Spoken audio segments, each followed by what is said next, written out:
finally get a look at what Star Wars Land is going to look like. And let me tell you, it is beating all of my expectations. They've really built a small village that has a mix between outer space and our world. I was already excited. This has got me way more excited. My name is Chris Beatty. I'm Executive Creative Director at Walt Disney Imagineering. People are loving waiting in line to just see a model of the magic you guys are working on. And I've been telling everybody I've been interviewing them as they come out, I'm like, congratulations, 20 minutes is going to be the shortest wait you ever have for Star Wars Land. That's true. 2019, I think the line will be a little bit longer. Yeah, about 20 days instead of 20 minutes. I want to give you guys a couple of compliments right out of the gate. Great. The way that this is going to work out of Frontierland, Critter Country, Rivers of America, you guys nailed it. Thank you. I mean, you nailed it. This is just going to go right behind it so effortlessly. How hard was it to get it this perfect? It's always a struggle. Anytime you start a design process, there's always those hurdles you have to go over. You put Star Wars on top of it. And a lot of pressure. You can imagine the pressure we were under creatively. We still are under. We haven't opened yet. So we still have to deliver this amazing Don't celebrate too hard, Chris. Yeah. But it's part of the process that you go through. And you surround yourself with a great team. That's step one. Right? Yeah. You build a great team, take that journey together. We have an amazing group of Imagineers. I mean, the best. They were working on this. And not just Imagineering. We brought Lucasfilm in with us. And so it's really one team. The design team at Lucasfilm and our team down in Glendale, the writing team up at Lucasfilm, we're all working hand in hand bringing this thing to life. And so that made a lot of those early decisions a lot easier. Still not easy. Sure.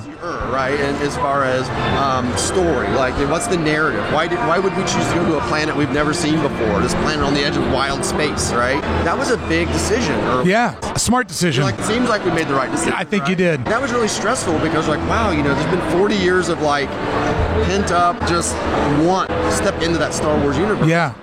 Wow, what if we got it wrong? What if we didn't choose wisely, right? Yeah. That was, I think, one of the big hurdles, early milestones we had to sort of achieve. And once we made that decision, it's going to be a brand new place. It's not going to be a story about Luke Skywalker. It's not going to be a story about Han Solo or Chewbacca or Princess Leia. It's going to be your story, right? You're the hero. You're on this hero's journey. Right? You are the star.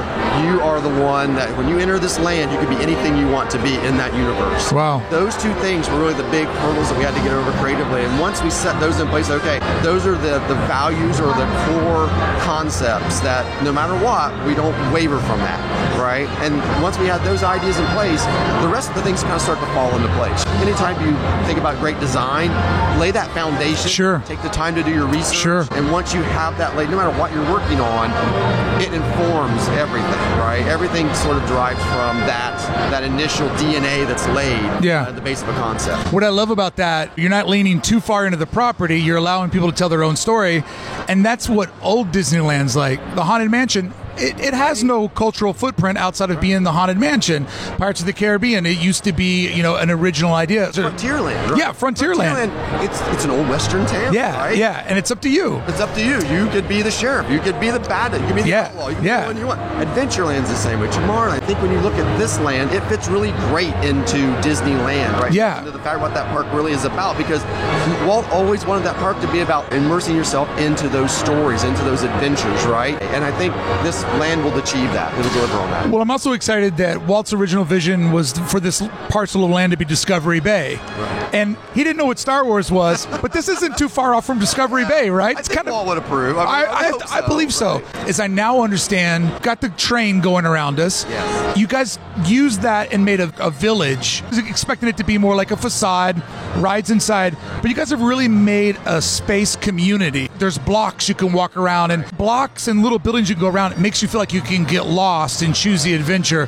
How did you guys come up with the idea to make it more like a community aspect? I love the sense of discovery. Right? Yes. And I think especially in entertainment design and theme park design, anytime you can go into a space, get lost and wonder, right? Turn that corner, Yes. and all of a sudden there's a reveal and it opens up. Yeah. And you breathe for a minute. Yeah. You're like, oh wow, look at that. But wait a minute, there's something. A little bit more. There's something back there, Yeah, right? keeps drawing you in. And then you kind of wonder. I mean, New Orleans Square is a great example. Yeah. Right. Where Yeah. you see the entrance. There's little streets you kind of go back there and get lost. There's all these amazing little things. And you turn the corner and it opens back up into those little plazas and squares. It's a brilliant design. Matter of fact, a lot of conversations took place about New Orleans Square, what makes it so successful from a spatial relationship. And when we started developing this village, we looked at that as sort of a basis of design. And New Orleans Square, when it came out, it was a massive expansion to the park. And you guys are doing 14 acres, the biggest expansion ever. Kind of big. You took up a little bit of space. Let's talk about for a little bit, the magic of Disney is that the rides are hidden. Yeah. And on this build out you guys have done a really good job building a facade where you don't see the buildings. Like that rock wall over there, that's wild. And it's got the biggest dark ride in Disney history living inside of it. It does, yeah. How hard is it to figure out how to put the casing around the sausage? It all begins with story. I know we say that and we throw that out a lot. Yeah. But it really does. It's not just the creative team sitting down. Yeah. When we bring in the artisans, the team to sculpt the rock work, when we bring the model makers in, it really is a joint effort all together about, okay, great, we have to hide this big box. Yeah. Right? How do we do it to where it feels natural, to where it feels like there's nothing behind there at all, that you're really there, and you are. The Imagineers have done a great job. The team's done an amazing job really crafting a place that feels quintessentially Star Wars in its design, its DNA. We went back to the old Ralph McQuarrie drawings. We went back to old Joe Johnson drawings. We went back and spent a lot of time with our Lucasfilm partners to get those details just right, to get the shapes of the domes right. The architecture you guys nailed. It feels so signature Star Wars. And by the way, we did this. We had a board we hang up in the design office, and it has a bunch of Ralph's work pinned on it. As we draw something, we'll hold it up and be like, does it look like Ralph would have had a hand in this, or Ralph would have approved of it? That's a If it good does, style guide. We check it. If we don't, we toss it out. Yeah. And so that DNA, I think, has found its way into what we have here today, and it's exciting. I mean, getting to work with Lucasfilm and getting to be a part of that, that partnership is one of the things that I will take away from this project as one of my all-time highs. Chris, when you're long gone from this world, kids will still be discovering Star Wars Land. It's kind of weird and kind of creepy. Hey, man, thank you for your time. I'll see you in 2019 Star Wars Land. We'll do this interview again in 2019. Standing outside of that little round building right down there. We can do that. All right. Thanks, Chris. I appreciate it. What did you guys think about it? I think it's going to be really exciting, and I'm really looking forward to it. Your first reaction is? I'm super excited for it. I can't wait. I'm kind of speechless because I like Star Wars and everything, and it looks great. Just seeing at the concept and seeing the model and stuff, I think it's gonna be worth it. We were at the last D23 when it was announced, and so to kind of see it coming along, it's just so exciting to see the next step of it for sure. Yeah, I'm into small details for Disney, so I'm excited to see how the rock work will be, considering that the rock work was so amazing for Cars Land. I know it sounds weird, but I like it. You're speaking my language. Yeah, I love small details at Disney. What do you think it's going to be like when you get to fly the Millennium Falcon?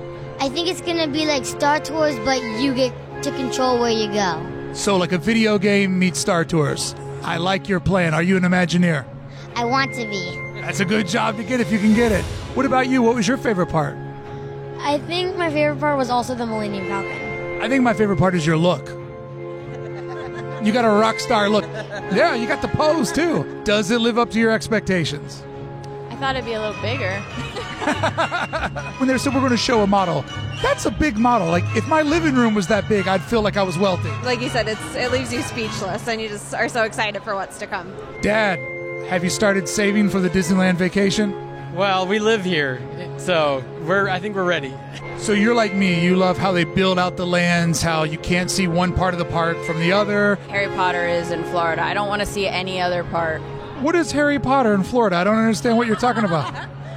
What's going to be your strategy when this pops up and it breaks Disneyland for the summer of 2019? It truly will. I get here right when the park opens and get over there right away. At the hotel so you can get in an hour early. See, save that money, Dad.